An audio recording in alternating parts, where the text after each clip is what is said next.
What's up, guys? It's me, the ALE Prince, and I am here to give you my review of Lucha Underground. Oh my god, it feels so good to say that.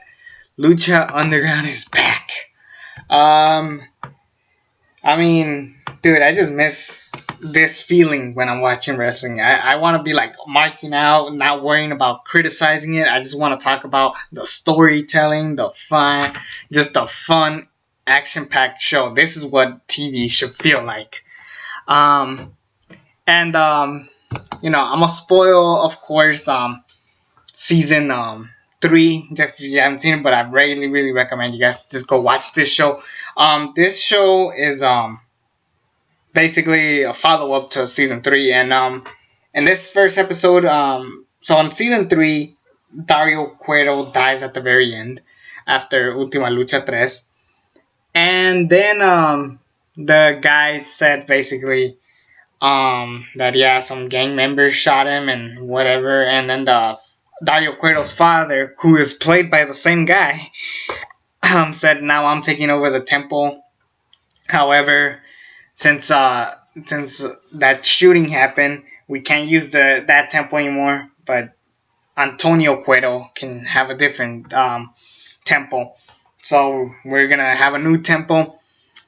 Basically, they have a 10-bell salute. 1, 2, 3, and then Antonio Cuero interrupts and says, "You know what?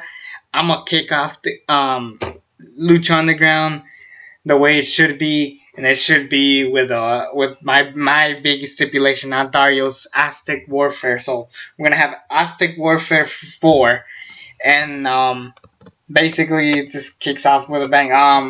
Now this is gonna be a side note, but so I've subscribed to the Collider and the Screen Junkies. So if you guys know who Daniel Radford is, she's in the crowd. That shit was awesome. I was like, holy shit, that's Daniel Radford. But yeah, that was great.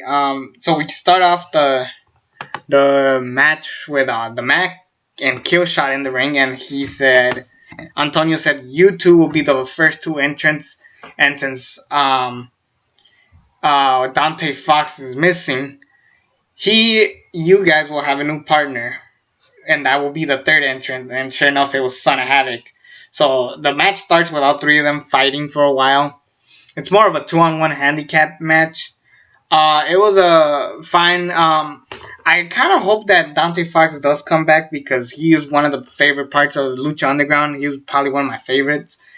And basically we had him, those three fighting, and then we have Joey Ryan come back. I personally don't like Joey Ryan that much. I personally wish they should have gotten somebody else, but again, the clever handcuff to something to be the last opponent, it was great. So that was fine. Some guy named Mr. Spectacular. This is gonna be one of many filler spots. Something that I realized about this match, that ever since season 3 ended, Sexy Star got fired after her bitchy attitude and breaking people's arms on purpose. We had Prince Puma, Ricochet signed to NXT. Rey Mysterio's a free agent, so we lost a couple guys. I heard Angelico's also missing, but I don't know if he is, because they do reference him a lot for a while, because Ricky Mundo, Johnny Mundo's fan, replaces him, but he comes with a weird ass doll, which I think is gonna come to play with the Worldwide Underground. He's basically holding a doll, like, what the hell are you doing? He's like, it tells me to do this, and I don't know, it might come into play. Something I noticed out of this match, they pinned way too fast, like 1, 2, 3. Like, I noticed that it might have to do with the fact that this is a tape show and they rushed things just so we could cram as much as possible, because also people kept coming back in and forth for the most part, like back and back and back. But that's like just the little problems I've had with it, but that's about it. Tommy Dreamer came in, that was awesome. Some guy named Vinny Massaro came out. Basically he came with a fucking pizza. Hernandez is back. He got eliminated quickly. I kind of wish he stayed in for a while. Like my favorite Aztec Warfare match was Aztec Warfare 2, because you had multiple stories going out at once, and that's kind of like a good vibe. Like you see so much things going on at the same time that you're just like trying to follow like all these little clues, and that's what made that Aztec Warfare the best. This one, I feel like they're trying to crumble everything into like little bits. Mil Muertes and Katrina came out in one part, but they all team up to attack him and they eliminate him quickly. But this is one of the few ones that I accept just because of who eliminated him, Phoenix. In the previous season, Katrina said that she's falling for somebody else, not Jeremiah Crane, not Mil Muertes, but it's theory that it's Phoenix because Phoenix is the only one that could give her life, so it makes sense. What's bullshit is that Chavo eliminated Phoenix. It should have been Pentagon who eliminated him. I mean, he was on a roll. This was Pentagon Dark's match. He was just going back and forth, eliminating people back and forth. The highlight was probably the Final Four. Of course, the Final Four are always fun. Also, Dragon Azteca Jr. came out.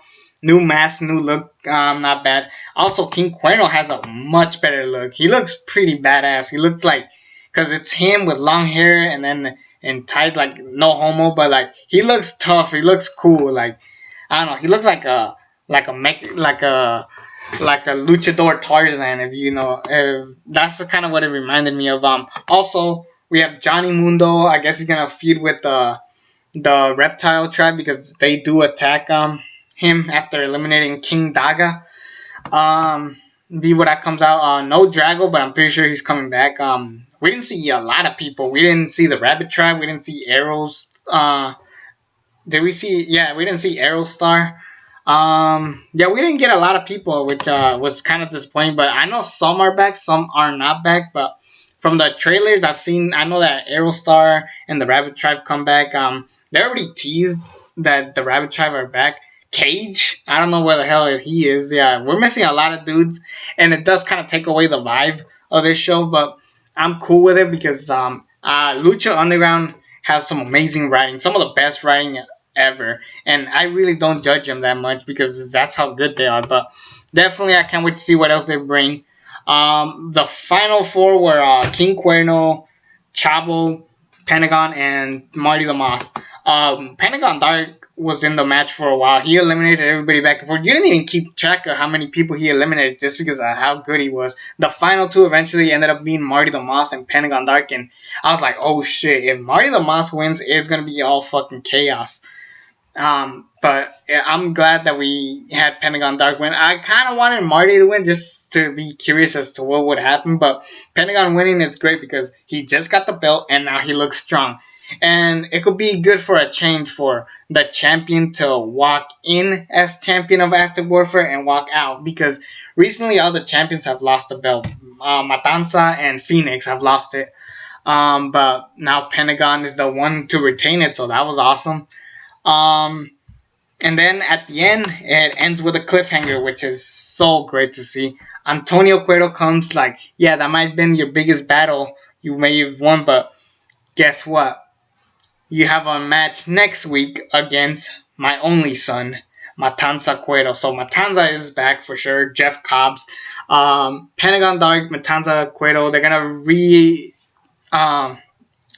renew their feud. I hope this one is better. Not saying that their last matches sucked because they did tell good stories, but I want them to go all the way out. They want to just beat the shit out of each other. I just want to see a badass match, but I'm just curious to see what they do next, and that's what's so great about Lucha Underground. They get you hyped, and they're ready for next week. So I am hyped for next week. I'm definitely gonna review that.